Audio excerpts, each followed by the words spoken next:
जय माता दी। नवरात्रि की अष्टमी नवमी का व्रत करने मात्र से पूरी नवरात्रि का एक बार में ही फल मिल जाता है। आइए जानते हैं कब है नवमी का व्रत। सप्तमी और अष्टमी व्रत कब करना है, व्रत पारण कब करें, कन्या पूजन पहले कर लें या हवन पहले करना चाहिए, क्या इसकी विधि रहती है अष्टमी नवमी पूजा की। इस छोटे से वीडियो को सुनेंगे समझेंगे तो आपको तुरंत ही जानकारी प्राप्त होगी। बस आप अंत तक बने रहें। जैसा कि आप जानते होंगे, व्रत करना जितना आवश्यक है उतना ही आवश्यक है व्रत का पारणा करना, तभी आपका व्रत उपवास सफल होता है और आपके जीवन में सार्थकता आती है। आप जानते होंगे, मात्र अष्टमी और नवमी का सही विधान से व्रत कर लिया जाए, कन्या पूजन किया जाए, हवन किया जाए तो तत्काल ही फलों की प्राप्ति होती है और सारे कार्य सिद्ध हो जाते हैं। वीडियो में राहु काल, अशुभ समय, कन्या पूजन इत्यादि का शुभ मुहूर्त भी आप जानेंगे तो आपको अति उत्तम जानकारी प्राप्त होगी।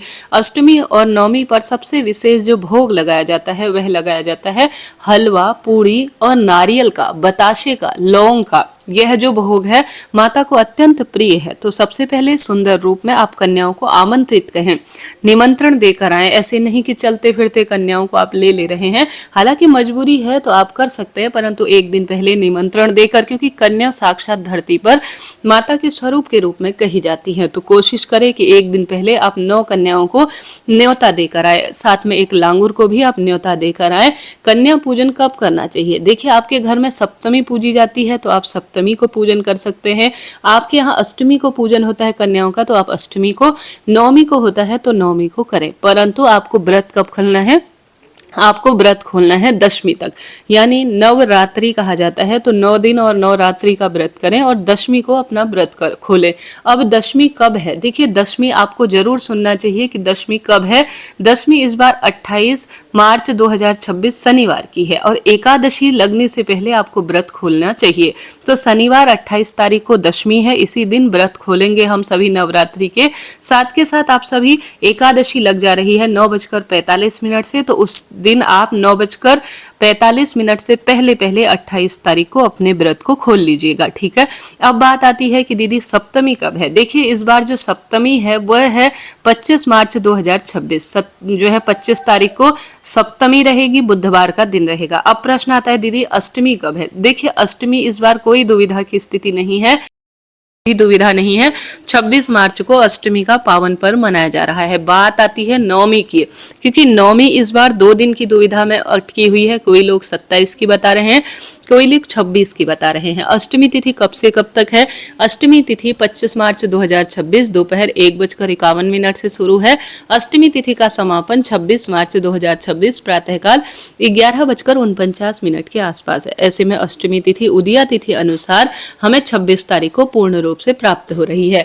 अब नवमी को लेकर भारी दुविधा है कि नवमी कब मनानी है। देखिए, एक मत के अनुसार उदया तिथि मान्यता अनुसार 27 तारीख को ही हमें उदया तिथि और सर्वश्रेष्ठ मान्यता अनुसार 27 तारीख को हमें जो नवमी है रामनवमी वह मनानी चाहिए। तो यह एक मत सबसे उत्तम है क्योंकि सूर्यमुख को देखते हुए।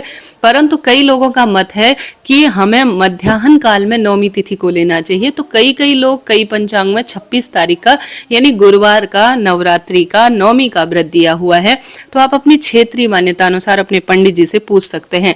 परंतु मेरी माने अधिकतर पंचांग में 27 तारीख का रामनवमी का दिन दिया हुआ है। इसके पीछे कारण है कि वैष्णव जन मानते हैं कि अष्टमी से लगी हुई अर्थात अष्टमी वृद्धा नवमी ठीक नहीं होती है। इस तारीख से अधिकतर जन 27 तारीख को ही नवमी बता रहे हैं। तो आप स्वतंत्र हैं, आप चाहें तो 26 तारीख को नवरात्रि की अष्टमी तो हम मनाएंगे ही, नवरात्रि की नवमी 12 बजे बाद आप मान्य कर सकते हैं, परंतु सर्वश्रेष्ठ रहेगा कि आप 27 तारीख की नवमी मनाएं। 28 तारीख को व्रत का पारणा करना होगा और व्रत पारण का शुभ मुहूर्त रहेगा 9:45 से पहले। ठीक है, यह पूरी जानकारी मैंने आपको दे दी। शुभ मुहूर्त मैंने स्क्रीन पर दिया है, पूरा दिन सर्वश्रेष्ठ है, कोई दिक्कत नहीं। राहु काल भी अशुभ समय स्क्रीन पर दिया है ताकि आपको कोई दिक्कत ना हो। अब पूजा विधि जरूर से सुन लीजिए।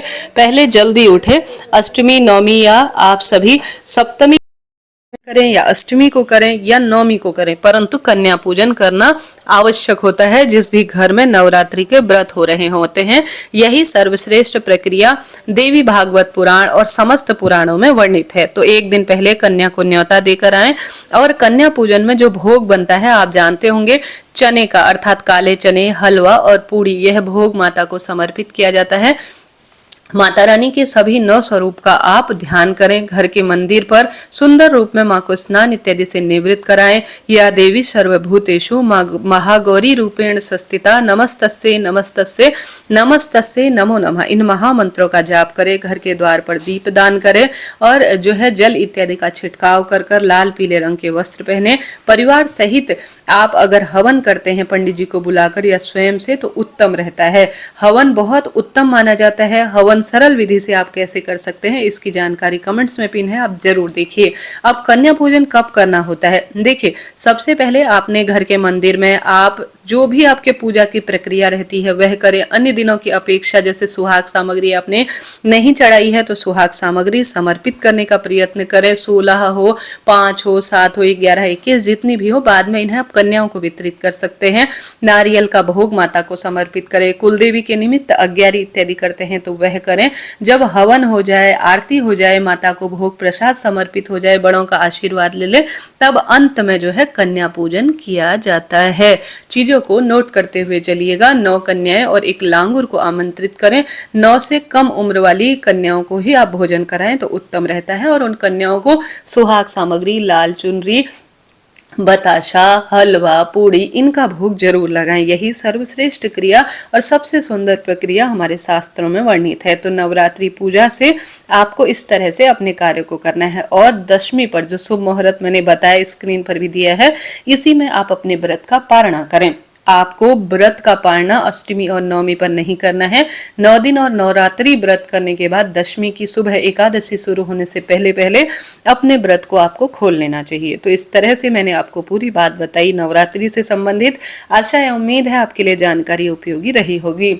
अगर आप नवरात्रि के पूरे व्रत भी नहीं कर पाते हैं तो मात्र अष्टमी और नवमी जो मैंने आपको बताया 26 और 27 का व्रत जरूर से कर लीजिएगा और बहुत सुंदर इसका परिणाम मिलता है। और दशमी पर ही अपने व्रत का पारणा कीजिएगा। भोग प्रसाद खाकर अपने व्रत का पारणा करें। भूल चूक के लिए क्षमा प्रार्थी हो। माँ की प्रसन्नता के लिए आप हवन, दुर्गा सप्तशती का जितना हो पाठ, दुर्गा चालीसा या किसी भी स्वरूप में माँ दुर्गा के 108 नाम मंत्र का जाप आपको करना चाहिए। इस तरह से आपको अष्टमी और नवमी के निमित्त कार्यों को प्रेरित करना है अपने आप को करने के लिए।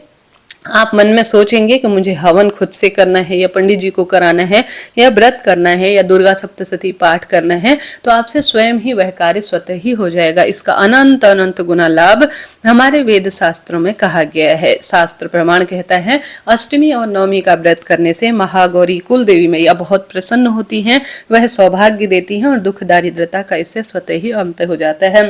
तो इस तरह से नवरात्रि की है मैंने आपको पूरी बात बताई। जरा सा भी उपयोगी रही हो तो जय माता दी जरूर लिखिए। राधे राधे।